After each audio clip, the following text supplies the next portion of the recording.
Welcome to the Startup Grind.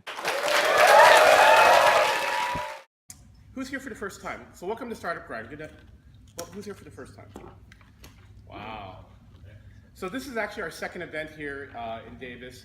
Normally we do a monthly meetup of Startup Grind it's in Midtown. And so let me take a step back. So my name is Rich Foreman, and I run the Startup Grind chapter here in Sacramento, and we've been running pretty fast for the last 2 years. Startup Grind actually started in Silicon Valley, and the mission of Startup Grind is to connect, inspire, and educate entrepreneurs. We normally have all these signs around, but with all the art, we didn't want to, it was very scary to even just put up this here. We didn't want to knock over things. So that's the mission of it. So there's actually over 200 chapters worldwide, and they've been in places like Tehran, Israel, Palestine, some real places that you wouldn't normally think of, having a chapter, but entrepreneurship is everywhere. And if there are any entrepreneurs here, it's kind of a lonely journey sometimes. Like there's times like I have my own business, and there's times when I'm like, it's like I think maybe once a quarter I have this serious thought I should just quit, put my resume out, and then just get a steady job and benefits and a 401k. So as entrepreneurs, we're a community and we can help each other out. So I went to the global event 3 years ago in Silicon Valley, and it was just a great experience because I was meeting entrepreneurs all over the place, and they were all very helpful. I remember there was a startup that actually had a hard time with their display, and I actually went underneath the table and fixed their stuff. I talked to another startup, and the guy there was looking at my website, and he goes, "Rich, you don't even have Sacramento mentioned on your website." So it's just us as a community helping each other out. So like I said, we're in 200 cities in 85 countries, and actually Startup Grind actually now represents 1 million entrepreneurs in its network. So it's grown quite big. It does take a lot to put this together, and I'd just like to acknowledge our sponsors. Moneta Ventures, Sabia, where are you? Great. Do you want to say a few words about Moneta? Sure. Hey guys, I'm Sabia. So Moneta Ventures, I'll let Lokesh do the main talking, but we're an early stage venture capital firm based in Folsom, investing in startups that are at that growth stage in technology and healthcare. Looking at founders based primarily in Sacramento, in the greater Sacramento area. So if you or any of your friends, relatives, anyone else has a company looking for funding around here, go to monetaventures.com and you can email me, and I can help point them in the right direction. And yeah, that's pretty much it. About Rich, incredibly supportive of Startup Grind. We've been a sponsor for the past 2 years, and he does a lot for the community, so really happy. I'd love to have you here. I'd love to have Moneta as part of the community. And actually, Kari is back getting 4 chairs, so thank you for bringing chairs, but Kari has a few words about Davis Roots. Welcome. It's fun to get folks across the causeway to share in what is exciting about Davis. I'm the executive director of Davis Roots. Wow, that is really bright. You're on fire. Yeah, I was on fire. On fire. And we're just very excited to further our relationships regionally and be a bridge between our community, the campus community, and the greater region at large. I think we're kind of in an emerging market here. There's a lot of excitement, a lot of attention, a lot of funding coming in, but we're going to get there a lot faster if we're collaborative and we share our networks and we find ways to co-develop solutions and create access so that we can stop exporting all the best and the brightest and all this IP to the Bay Area and keep some of it here and create jobs. They're actually coming here now. We're partnered with the City of Davis. John Natsoulis, who's not here, but thank you. This man is in high demand, so we moved to a place that had a little more capacity, but we're just on the corner there in the old Hunt Boyer mansion that's owned by the City of Davis. So we sort of specialize in companies that want to stay and grow. We don't do cohort-focused incubation. We have a couple companies that have been with us for 2 years, and they've pivoted a few times, and we're in them for the long haul because we're more community-focused. So anyone who has any questions or wants to ask more about our network, I really encourage you to come connect with me. I like to live in a spirit of yes. How can I help you? Yes, let's do that. Yes, let's try that. So hopefully we can make some of those uncommon collaborations and come up with some really cool ways to foster more entrepreneurship and build our entrepreneurial ecosystem. So welcome, and thank you to Lokesh and all the Moneta team for being willing to come across the causeway and speak with us tonight. So it's our honor to host. Our other sponsors is Daily Piper. They actually have a great startup program for startups. M-Train, they have, I'm just going to rattle them real quick. M-Train's our other annual sponsor, and they have a great software package if you are big enough where you have to start worrying about HR. Our normal venue is the Urban Hive, so if you're interested in having operations in Midtown, they have a great facility, and they're actually looking at developing IO Labs, if you guys have heard of IO Labs. Uptown Studios, they normally do our recordings, and they actually do like websites, digital marketing, and they're a great team. They're also very community focused. They do a lot of work for nonprofits. Google for Entrepreneurs, they fund the mothership, so there's some special programs. If, for example, we can get you like a 20K credit on Google Cloud if you're looking at developing a back end. Come to me, and I could get you that credit. And I've gotten that credit for several startups in Silicon Valley. My company is Aptology, so we actually develop apps. So if you're a startup and you just need some advice or help developing your app, I'm happy to talk to you. With that, I'd like to ask everyone to stand up, please. And I'd like to introduce Lokesh Sikaria. He's the co-founder and managing partner of Moneta Ventures. Prior to Moneta, he actually founded Sparta Consulting, where he had a successful exit. And with that, please give him a break hand.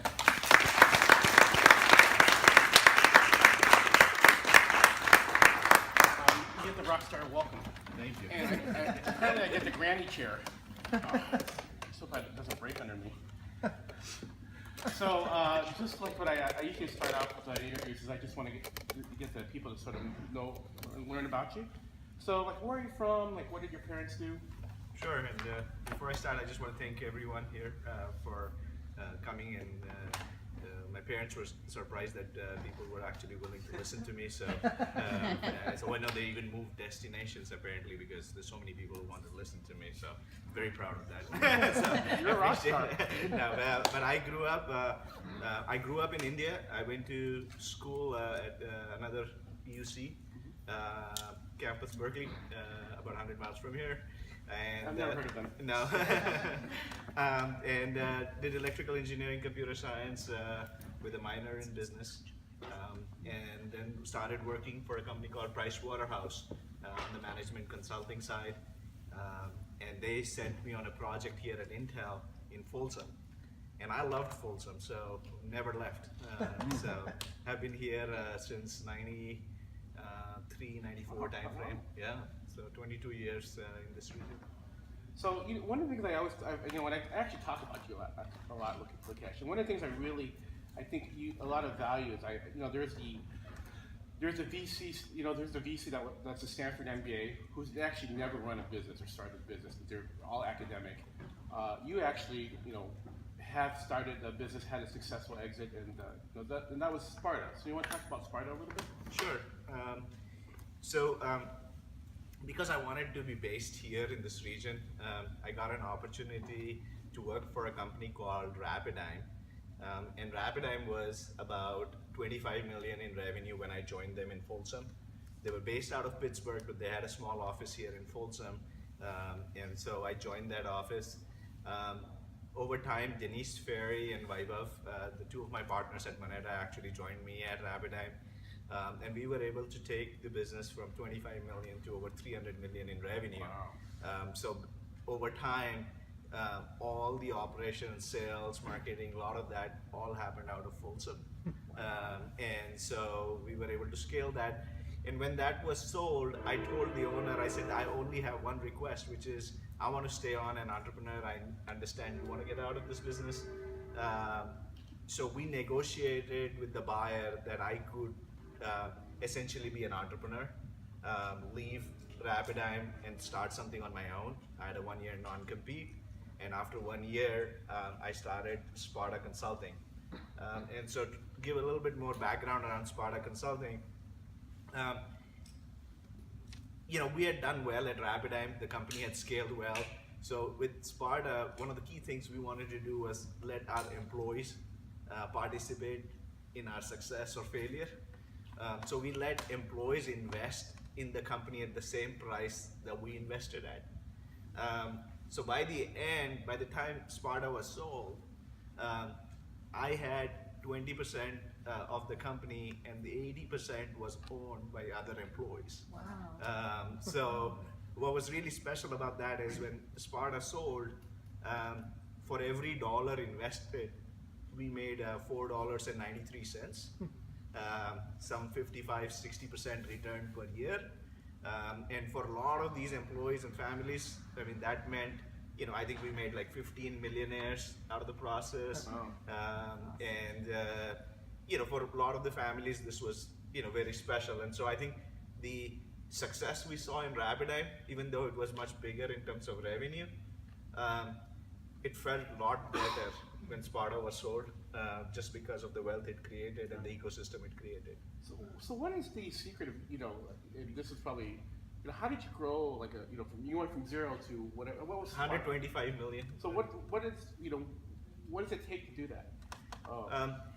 So a lot of money, and that's where we realized, that was exactly the point where we realized after 2 years of doing Sparta had grown from 0 to 25 million in revenue, and we thought we were the next best thing, in this region after Intel, and 2 years we got to 25 million. We started looking for funding, and we could not find anybody local to fund us because the ecosystem just wasn't here. So when we sold Sparta, we knew what we were going to be doing, right? Was to start a fund here, focus on investing here, because we figured there must be other companies like us who did well, but didn't have the necessary funding.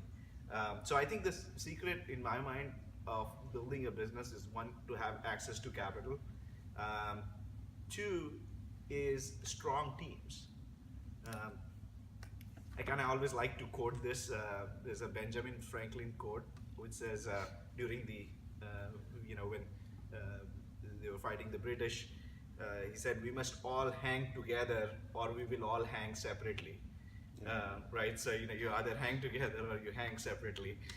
And, that mindset, from an owner's standpoint, that mindset of the teams, that they're in this together and they're going to build something, I think that's a big part of the success.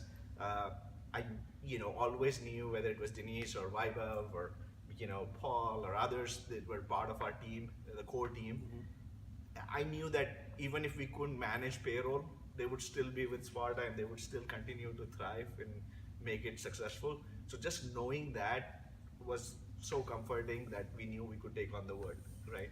So having a strong team, having money, and then hopefully a space which is, reasonable. I think those are the three ingredients. So when you're looking at developing a team, are you looking at certain traits that you're looking for, when you hire somebody? Yeah, I mean, for us, of all the things, how people react in adversity is the key. When you're succeeding, obviously everybody is happy and people are staying with you and everything else. But what happens when things are not exactly going according to plan? As a startup, you can almost be certain things will not go according to plan, right?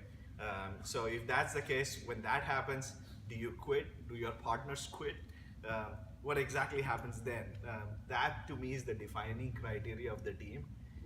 And in that sense, what I've been blessed with is I've always been blessed with team members who, I can count on when the chips are down. Even when we started Moneta, everybody thinks, so when we started Moneta, I mean, literally, collectively between Denise, Vaibhav and I, we went from over $1 million in compensation a year, between the three of us, to less than $100,000 a year in compensation, right? Startup world. So you need special people in that regard. They will follow that, they will do that, they will go and be part of it because they believe in it. So when you and Denise and Weibel, John, did you have a thesis? Like what was your thesis for Investments. For investments or your vision? So our thought process was the primary goal was we wanted to deploy at least 70% of the capital in the greater Sacramento region, right? So that was one way of looking at the companies we would invest in. The second thing was we came from a technology background. All our lives we had done technology. So our thought process was to invest in technology companies. So that was the second filter, right? We said technology, and we threw in healthcare services because we wanted to mirror some part of Sacramento. So I was just mentioning before this conversation that if you think of Sacramento, Sacramento is great at bio, healthcare services. Now some clean energy, some ag tech. So there's all these sectors, but our core strengths were technology. At the end of the day, that's what we knew. So we had to kind of expand slowly because we wanted to make sure we're still focused on our core. So we said, well, 70% of the investment will go to technology and maybe 30% to healthcare services. That was in our first fund. In our second fund, we expanded that a little bit more and said, okay, maybe 5 or 10% for ag tech, right? So our eventual goal is to kind of mirror what Sacramento is good at, but we want to kind of get comfortable on our own strengths and our weaknesses and know that we'll be able to handle those areas. So that's the third part. There's a technology sector. It's companies based in Sacramento, and a focus on companies that are between $500,000 in revenue to $5 million in revenue. Because the reason for that was what we found was both in Sparta and Rapidan, the part of the journey that was the most fun was going from $500,000 in revenue to $100 million in revenue, right?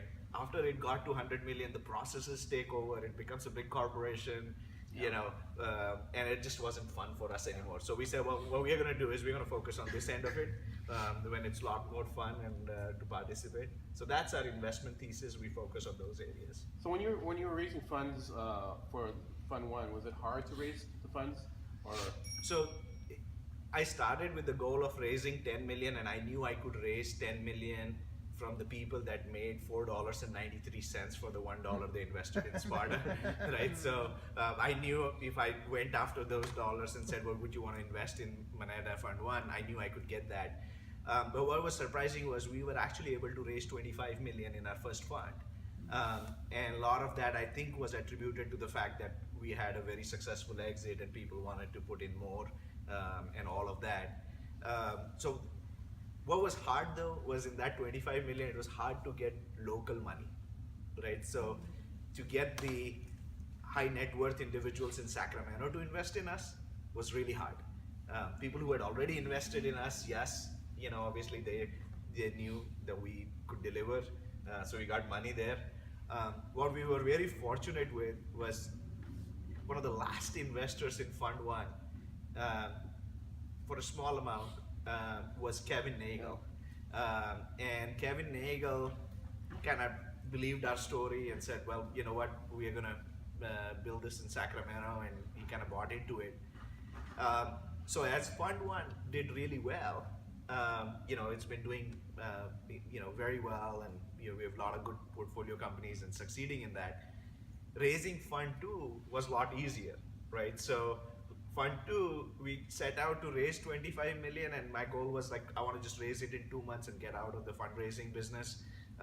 And within 2 to 3 months, we were oversubscribed, and we think we will be exceeding 40 million in our Fund 2. And this time around, it is a lot of local money, right? So all the who's who of Sacramento is participating, and that's really exciting for us because they bring a lot more value in terms of connects, and they own companies in this region.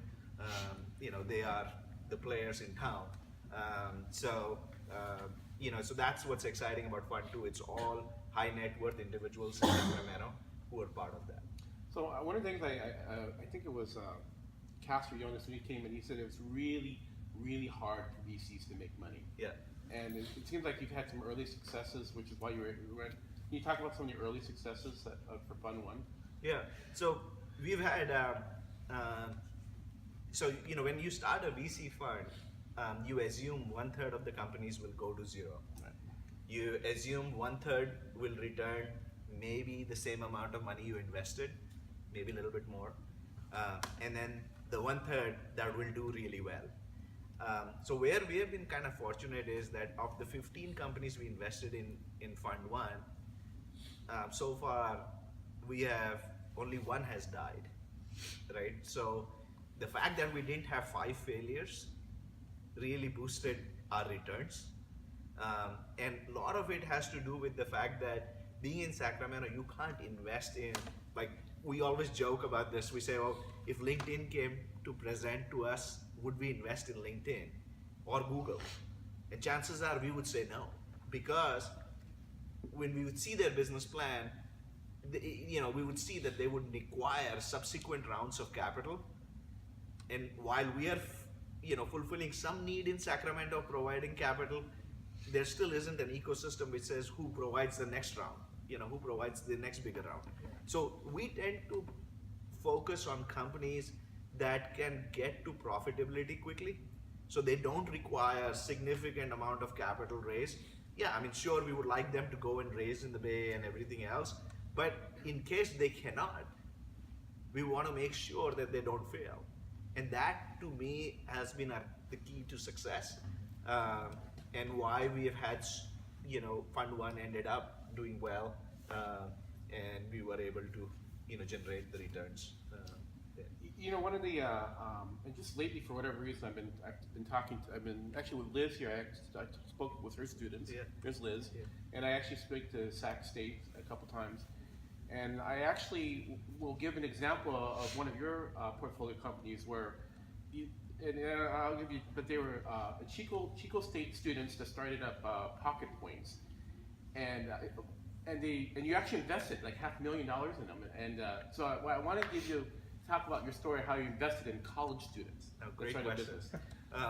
So we had these two students who had come from Chico State, and I kind of liked them from the very beginning because they started off and they said, well, we're from Chico State, otherwise known as the Harvard of the East. So I said, well, great, good to meet people from Harvard of the East. So they laid out their business plan and things like that. And basically what they have is an app which, if you have Pocket Points on in your campus's live, so UC Davis is one of the campuses that's live, and you're a student at UC Davis and you have Pocket Points app on, but you have your phone, you're not using your phone in classrooms. What they do is geofence the buildings.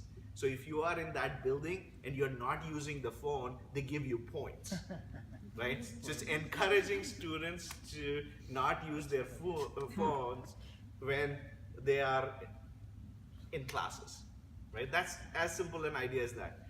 So we heard the idea and they were doing phenomenally at Penn State. 60% of the students use them, BYU, 55%. I mean, the penetration rate was tremendous. They were very viral.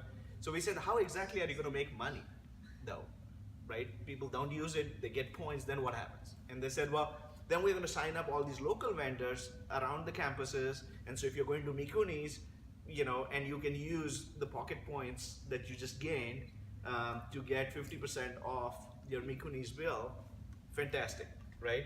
And when you use that, they will get $1 or $2 from Mikuni's because they drove a customer to Mikuni's. That was the model.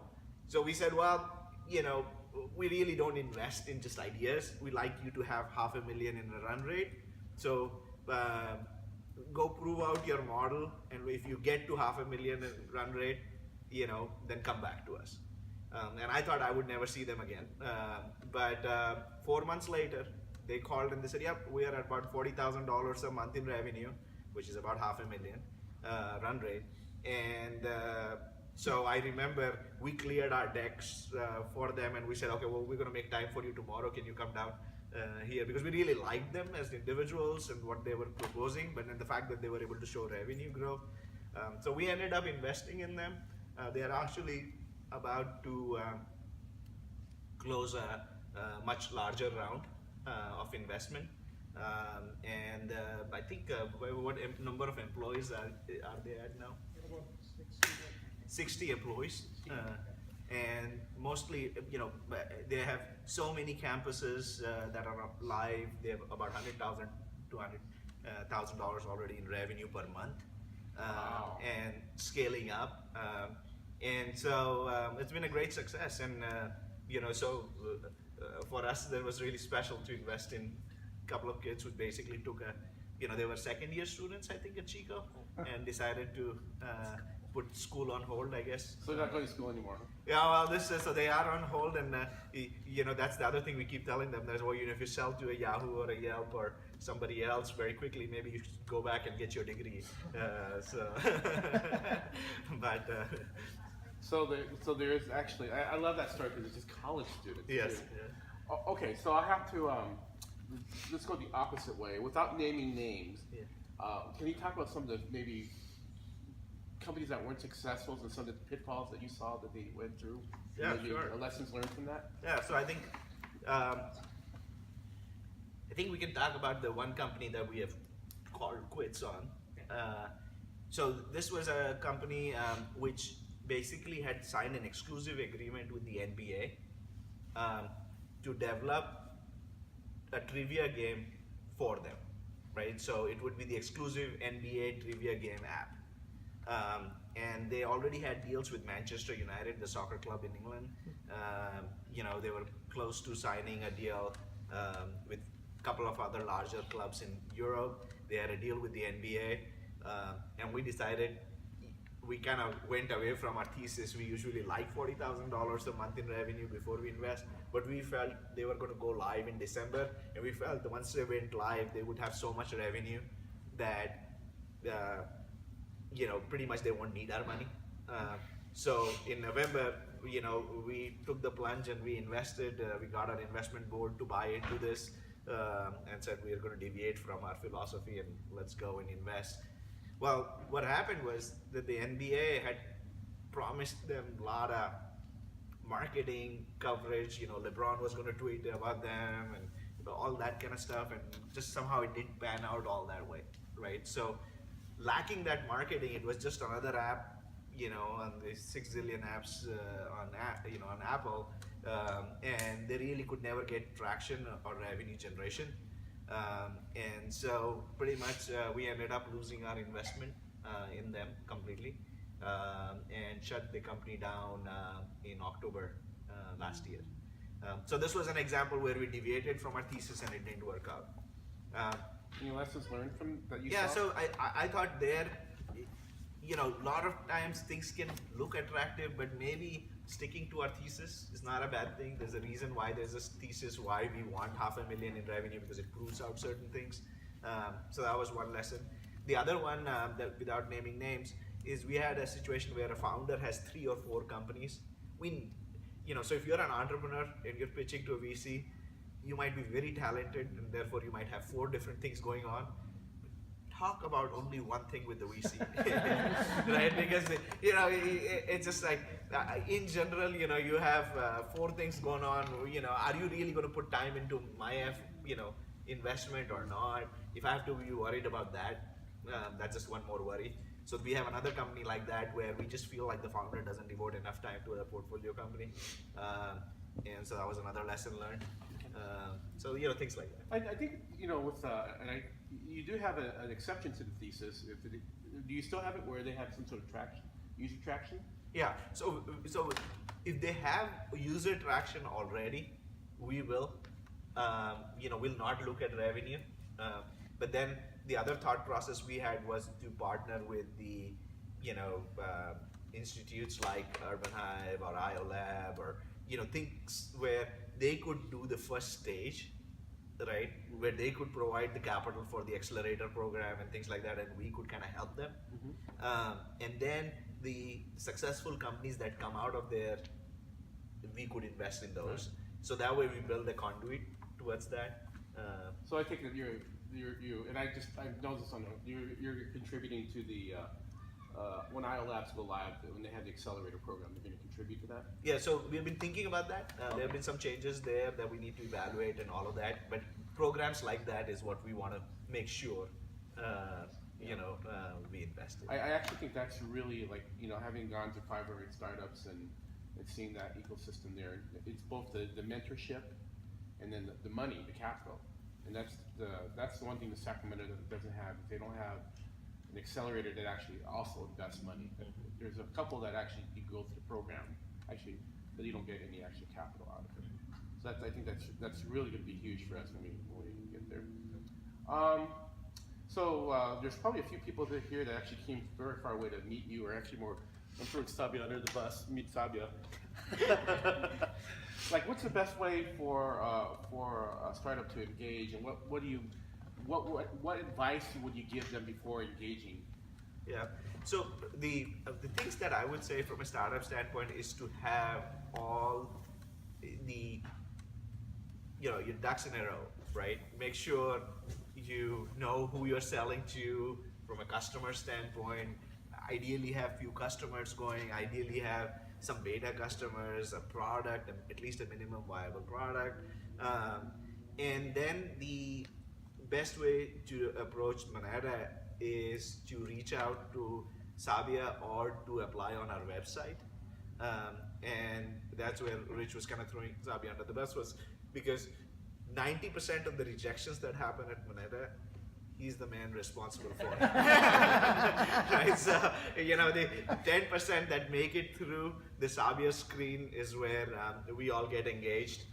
And it's a large number of companies, right? So one of the challenges for us is not that we don't want to help, we don't want to look at more companies and things like that, but one of the challenges we have is just, there is 4 of us that are in this business.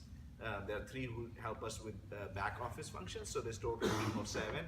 And among the 4 of us, between running the companies we have invested in and screening, the volume becomes very significant. Just to give you a sense, between Fund 1 and Fund 2 now, we have 15 companies in Fund 1 and 5 in Fund 2 that we have invested in, 20 companies. For selecting those 20 companies, we have looked at 440 companies, right? So 440 companies over a 3.5-year period, you do the math, that's a lot of companies. And so so for us, things that just don't fit in, you might be, and I'm sure we will pass on the LinkedIns and the Googles of the world. So that doesn't mean that just because we aren't interested, you aren't going to be successful. There will be plenty of companies that will be incredibly successful without us investing a dollar there. But for us, we just, whatever feels right, whatever fits the criteria, we kind of shortlist to that. And then we get to that 10%. And then with that 10%, we spend a lot more time and talking to them and figuring that out. Early on, you were actually, I think originally when we started, you were also assisting like with sales. Are you still doing that? Or? Yeah, so we started with the thesis. So there is one part of our thesis which is still there, which is, so when we started out with every investor, we told them, we said, well, we are first-time VCs with the first-time fund. So if you're going to invest money in us, you better watch out, right? Because, no experience as VCs, first-time fund. That's a great sales job. Yeah, exactly. And then, so there had to be some positive we had to sell them too, right? And the positive was, we said, okay, if it was on our ability to pick the right companies, there's nothing to say that we will do better than average, because we don't have experience as VCs. However, if we can pick somewhat average kind of companies, and we can help those companies, get involved with them, help them with sales, help them with growing, we bring our entrepreneurial skill sets to those companies, I think they will have a better than average chance of succeeding, right? So that was the key thesis, and that thesis hasn't changed, right? So with the companies that we invest in, we get very engaged, and we'll help them with various functions. Recent company, it was Engage 3 out of Davis. So at Engage 3, for example, we help them with their entire fundraising activity. Right, so not something that you expect the existing VC to kind of go out and pitch, but they will tell you that we accompanied them and we pitched for them at so many places, right? So the whole idea of helping out the entrepreneurial companies is still there. When we had originally started, we actually did sales for a company where we took on the sales function, and that was like, that company actually sold for 2.8 times what we invested in. So we did a pretty good job in all of that. But we promised ourselves never again because it just was so. You're managing, you end up managing Yeah, sales team. yeah, it just becomes too much, and salespeople are always very difficult to manage. So they're demanding, and Yes, they are. they're the lifeline of the company. So with that, I'm going to go ahead and open it up to questions to the audience. Yep. I'm curious, you both have sort of referenced the building up the infrastructure in this area to really, spur innovation, spur startups, that kind of stuff. If you were to look over the next 5 years, what do you think are the biggest priorities in this area to build up that infrastructure so that we really, we're a vibrant, innovative, entrepreneurial place, even more so than we are today? Yeah, I really think so what we invest in is late seed and early Series A, right? So your companies which are just, like I said, $500,000 in run rate, so $50,000 a month. I think there is a big need, to Rich's point earlier, of there are incubators and accelerators, but somewhere in there, the early stage VC is needed in town, right? So somebody who funds primarily an idea, they take a bigger stake of your company for small dollars, but that encourages people to kind of become that pipeline. We have been fortunate so far because this is a market that was so underserved that we still had 440 companies which fit our criteria, right? But over time, unless we keep developing the channel, the chances of that are not going to be very high. So I do think as a priority is to have at least 1 or 2 VC funds that are focused in that space of 0 to 500,000 revenue. People like 500 startups or others who need to be in that space. So that's why we are trying to partner with people in town to see how we can fund that. That to me is the biggest, one big need. And the second need I feel is like, we are only covering certain sectors, right? So whether it's med tech or biology, the whole biosciences, there needs to be more funds like us investing in those sectors, or given time, I can promise you this, that from a Moneta standpoint, if we are successful with our second fund 2, fund 3 will cover those areas, right? So our thought process is either there are other VCs that cover that area, great, the region is served, or we become successful in the third fund. Our target will be to raise over $100 million in the 2019 to 2020 timeframe, and service more verticals and cover that area. So that to me is a big need in the system. And I have to. That's where I see the big hole is that the student that has the idea, and it's usually what I call the friends and family stage, but they probably need a little bit more. And quite frankly, what I have been advising those startups that are in that is to actually go to the Silicon Valley. It's only 2 hours away, and they join an accelerator. And there's the famous ones like 500 startups, and there's actually I think the third Silicon Valley third Sacramento company is now in there right now. It's a text to ticket or something. Mm-hmm. So we got a third company in 500 startups, but there's other accelerators there that you could just almost buy your way to get in, and I've heard mixed reviews about the actual education that you get from it, but the more important thing is on demo day, you get introduced into their investor ecosystem. Yeah. And if you perform very well, or if you present very well, then you're you got a good shot. And that's what I've been investing, but that's exactly the need that I see here. I do see, because the Bay Area is becoming really unsustainable, that we're almost getting people moving here. And I like what the city with the innovation fund, they're actually helping. They're giving like some sort of I think it's called a forgivable loan for some startups to come and move to Sacramento. There's even like McClellan Park is giving like 6 months free of rent to startups. So there's a lot of different programs that are encouraging people to come here. Cool. I'm just curious, out of the 440 companies that you interviewed, what % of them were female founded, And of the 20 companies that you invested in, what % of them were female founded? No, great question. Xavier, would my guess of being on the 440, I know exactly on the number on the 20, but on the 440, would 20% be a good number? A little less than that. Little less than that even, yeah. So somewhere in the 10 to 20% probably range. So it is absolutely a dearth of female founders and things like that. Of the companies we have invested in, Parabel is one, SupportPay is the other one. And then Work Truck Solutions is 3. So 3 out of 20. So roughly the same percentage as we see, I guess. So we don't favor one versus the other, but these were 3 phenomenal companies, so they got funded. Oh, back.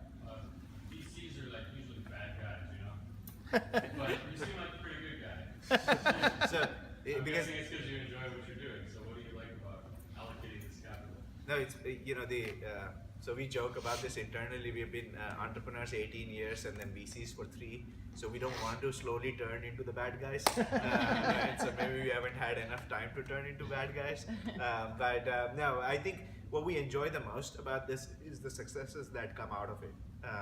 Right? So when it's interesting is in our vision of that 100 million plan, we expect to raise 30 million of that 100 million plan from the successful entrepreneurs who went through Moneta funding. And the idea is we make a lot of entrepreneurs very successful in this process. Guess what? They will turn around and they will invest in Moneta because they believe that we contributed in a positive way. The highlight of 3.5 years was for a company that Vaibhav's on the board for, called App Orchid, and not this December, last December in 2015, we got a call from their founder and he said, well, I want to give you guys 1% of the company. And we didn't know what he meant, whether he was trying to sell us 1% or he wanted to raise money for 1% or what exactly he was doing with the 1%. So we called him to clarify and he said, no, you guys just go so above and beyond what I would expect from a VC that I just want to give you guys an additional % of the company, right? So to me, for a company that's actually worth a lot, that was not some chump change that he threw over Christmas to us.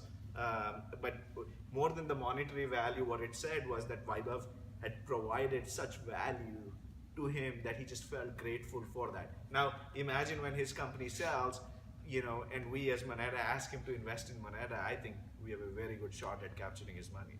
The alumni network. Yeah, the alumni network, exactly. So that's the most fun part of this job, is to be able to see the successes come out of it, and then how that success then feeds right back. My dad has an awesome quote on this. He used to always say, well, in Hinduism, you believe that God decides, and when you die at the end of it, you based on how you did things, you get rewards or pains according to that. And so he used to say, well, God's computer is now the whole thing is computerized now. So you don't wait till the end of your life for the rewards and the pains. What you do, you get right away in this life right now, right? And so I think there is so much truth to that. I mean, the fact that at Sparta, we went from $1 to $4.93. A lot of people said, oh my God, you could have made millions more if you had kept more of the equity. But I don't think Moneta would have existed because we just got so much support from the people who got that money and they invested right back into it. So it just, what you do comes right back in a very computerized form of manner. I'll have to say this, Lokesh. I've seen over the past few years, I've seen integrity is a big thing. Yeah. And I've seen, and I think you've seen it too, people with really bad integrity, just, it's the karma. Yeah. They become pariahs. And I think with Moneta and you and your team, you guys have great integrity, and I think that's one of the reasons you've been successful. Thank you. So yeah, I appreciate that. That was my butt kissing. Yeah. No, but seriously, you do, I feel like you guys have a lot of integrity. And that's what you- Sponsorship's up for renewal, right? January. Any other questions? Over here? So, according to my understanding, you're focusing a big part of your investments in technology. Are there specific clusters in the Sacramento area that, based on your experience, you think are particularly promising? No, so we don't put any additional filter within technology or in terms of region within Sacramento, right? So I wouldn't say that there are clusters in some things or the other emerging, but one thing that I do find is because we have such a strong healthcare related focus as a region, a lot of times the technologies that we are investing in are catering to the healthcare sector, right? So in that sense, there is a little bit of that cluster phenomena where you have to have certain clusters and then the ecosystem kind of develops. But in general, I would say there is such unique businesses that have come out of here. Kevin Nagel's company Envision was, it's a PBM, a pharmacy benefit manager, and they sold for $2 billion. Grew right out of El Dorado Hills, never went out of El Dorado Hills, and sold for $2 billion, right? So there are, that's completely different than, VSP, which does insurances. You have, Pacific Coast Building Products, which is like into construction. Just so many successful companies in just different spaces. And like Sparta Consulting, for example, I mean, we were in IT services, and there's not a big IT services environment out here. So I do think we have very good inputs in terms of people, so we can hire the best in the region, and therefore, it doesn't really. You can be very good in a particular unique business. Doesn't need to be much of a copycat business. I think there was another question. One more question over there. Go ahead. Yes, you. What trends do you see in healthcare next 5 to 10 years? So I think the going to telemedicine is definitely happening, right? It's a question of how fast, how quick the infrastructure can support it. But from a telemedicine standpoint, that trend is definitely there. So that's one thing that we see happening. The second, I think the shortages of doctors and stuff is going to happen. I mean, that is the demographics are just leading there. So how that's going to be overcome? Can it be more efficient in terms of delivery of healthcare and all of that? We see things that make that more efficient, where the doctor's time is not spent typing up or writing big long forms. Quick, fast efficiencies, whether it's in the credentialing process, whether it is in those kind of things that improve the healthcare system to make the scarce resource more valuable. I think that's a trend that it's going towards, for sure. I just have a comment. I just, listening to you, and we're talking about integrity, having just been in the Bay Area earlier this morning, there's such a different tenor there. It's very cohort focused, very numbers game focused, very impersonal, and very saturated, market. And we're so lucky to have your firm setting the bar so high and setting the tone and the tenor that we have the opportunity to build around as a region. We don't have to do it like San Francisco did. We can do it our own way, which I think is a little more hands-on, a little more genuine and authentic, maybe not so numbers focused and more quality focused. And so I just really want to honor your efforts and bravery to become venture capitalists for fun, and just look forward to growing our region with you, and just want to honor and thank you for that. Thank you. I think I have one more question. Anybody? Okay. All right, Brandon. Oh, I didn't think I was going to So as you said in the beginning, and I hear this a lot, obviously the first business plan doesn't work. You know, just plans just, you know, seems like you set a plan and then you kind of have to go back to the drawing board, you know, re-strategize and go from there. So with that being said, like, what is your process of planning? Like, do you dedicate a lot of time to planning, or is it more of like setting a vision, is setting the intent and just Executing. Yeah, exactly. No, it's a great question, and it's part of. There used to be a joke. There was another co-founder of mine who would be. He was more shoot first and then think kind of deal, and so they used to always say that the combination between Lokesh and this other partner was a deadly combination, because Lokesh will aim, wait, fire. But in the meanwhile, you know, Mr. X has already fired 10 bullets, and his chances are he's already hit somebody. Right? So there is some balance between the planning, you know, the analysis paralysis business, and the idea of, you know, creating that action. But at the same time, you don't want to be very helter-skelter. So what we constantly do is we don't want, sometimes entrepreneurs can come up with 50 zillion ideas, and we want them to focus on the one or two things and then pursue it wholeheartedly, right? But at the same time, you got to plan that action, right? You got to decide which one of those 50 zillion ideas is the one you're going to bet on.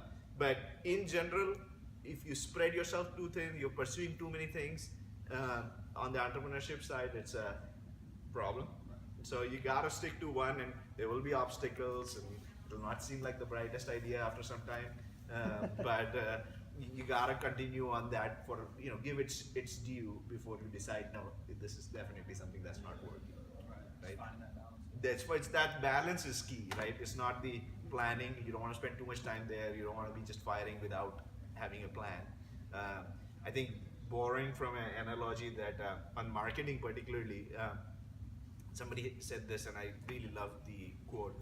He said, well, in marketing, what you want to do is you want to fire bullets, and then when you succeed, you want to fire cannons there, right? So that's literally the mindset, right? You have multiple ideas, that's okay, fire away, but get to the ones that hit, and then you know this is the right place you're firing, and then go at it, you know, with cannons. Right. So final question, who's your favorite superhero? Great question. You know, I just have seen so much of Batman that I probably have to go with Batman. He's a popular answer, actually. Oh yeah. So anyway, you're a hero of ours, so we actually made a video game for you. Oh, okay. So it's an Android game, so you're a samurai fighter, and Great. unfortunately you actually get to see yourself die. But I think your kids will think you're cool now. No, thank you. Appreciate it.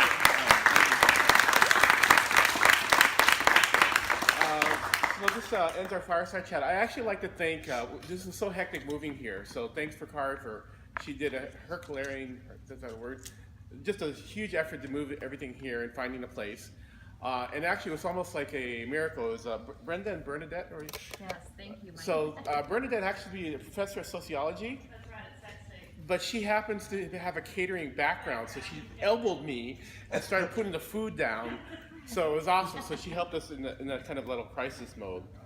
Coming up, we actually mentioned our next few speakers. We have Carla Holtz, another one of the portfolio companies with Parable. That's May 9th, and that's also Female Founder Month. June 13th, we have Josh Tillman with Dial Source. July 11th, we're going to actually have a summer party. So we're taking a break, and it's just a party at the Urban Hive. We're going to feature some startups. Some startups will have tables, and if you have a startup and you want a table, just let me know. And we'll have live music. We always have live music in the Urban Hive, but we'll have live music, food, and it's just a fun time. And actually, I'm hoping to get, if you remember Marcus Allen, he's kind of the early morning guy. So he's back. He's got a new show. And he's done it before in the past where we'll have the startup set up early in the morning, and he'll bring a camera crew. And he actually, last time he did it, the startups that did show up got a little TV time. August 8th, we got Dale Carson, the founder of Sleep Train. And then September 12th, John Stone, who's currently the CEO of Fantag, but he also was the founder of Power School. So with that said, thank you for coming here tonight. Thank you, Kari, for hosting this. Stick around, talk to each other, help each other out. I want to do one more plug for Davis. If you enjoyed the gallery tonight, and maybe you hadn't been in Davis before, we have an amazing public art tour, actually. You come check in here, there's an app, it's a Transmedia Art Walk. There's all this public art all downtown. And actually, if you want to get on bikes, it goes through campus. And we'd love you to come and enjoy and shop and spend your money in our village. And if you're a startup and you're interested in Moneta, just dogpile of Sabia over here. And with that, thank you very much, everybody.